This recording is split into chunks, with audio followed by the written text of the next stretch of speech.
안녕하세요. 집사TV입니다. 여러분, 해외여행 갈 때 인천공항 가보셨죠?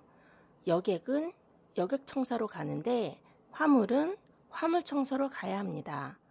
오늘은 배차 방법과 보세 운송, 인천공항 화물청사에서 이루어지는 부분에 대해서 알아보겠습니다.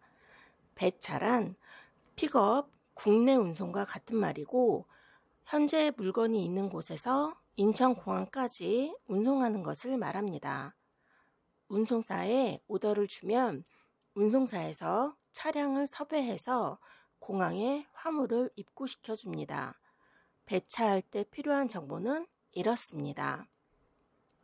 이때 입고지는 항공사 창고가 아닌 우리의 인천공항 사무실 창고가 됩니다. 이 창고에서 물건을 모은 다음 정해진 시간에 셔틀로 항공사 창고로 보냅니다. 서류는 우리가 사무실에서 처리를 하지만 인천공항 현장에서 처리해줘야 하는 일들이 있습니다.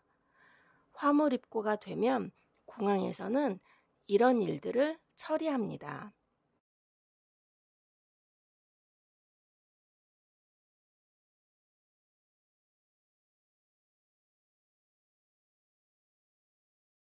공항에서 진행되는 부분을 좀 더 자세히 볼게요.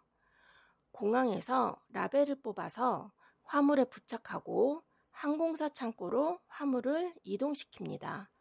이 라벨은 화물의 이름표라고 생각하시면 돼요. 우리가 해외여행 갈 때 항공사 직원이 캐리어에 태그 달아주잖아요. 그거랑 같은 거예요. 만약 박스가 100개면 100개 모두 붙입니다. 항공사 창고에서 항공사 직원이 직접 저울에 무게를 달고 줄자로 사이즈를 측정합니다. 이것을 우리는 실제 무게, 실제 사이즈라고 합니다. 액츄얼이라고도 합니다. 공항 직원이 이 정보를 우리한테 알려주면 이것을 우리는 에어웨이빌에 입력합니다. 화주가 주는 정보는 단순히 부킹, 예약용입니다. 여기까지 진행이 됐으면 에어웨이빌 마감을 하면 됩니다. 우리는 화주한테 화주용 에어웨이빌을 이메일로 주고 공항에서는 원본 에어웨이빌을 출력해서 항공사에 직접 가서 접수를 하면 이 원본이 화물하고 같이 목적국으로 날아갑니다. 이것이 컨사인이용 빌입니다. 적화 목록 또는 EDI라고 하는 작업이 있는데 세관에서 그 비행기에 이러이러한 물건이 선적된다고 신고하는 겁니다. 여기까지 하면 한 건의 선적이 마무리되는 겁니다. 보세 운송 하나 말씀드릴게요.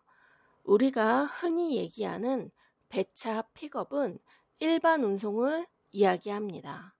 그냥 차 잡아서 물건을 이동시키면 됩니다. 간혹 화주가 보세 운송권이라고 하는 경우가 있어요. 보세 운송이라는 건 보세 물품을 운송시킨다는 거고요. 보세 물품이란 전제 조건이 있습니다. 이 물품은 일단 외국에서 들여왔다는 거고 하지만 아직 수입 통관이 되지 않은 겁니다. 그래서 세관장 승인 없이는 아무데도 못 갑니다. 세관장의 승인 없이 물건을 옮기는 행위는 위법이에요. 그래서 아무 창고에나 보관하면 안 되고 또한 일반 트럭으로 운송할 수도 없습니다.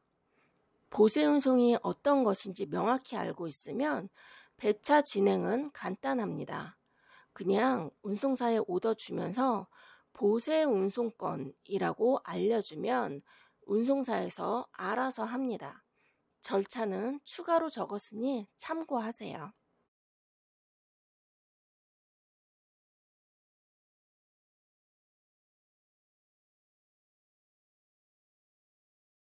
또한 물건 받는 쪽, 인천공항에서도 물건을 바로 받으면 안 되고 반드시 보세 운송 반입 신고를 한 후에 받아야 합니다.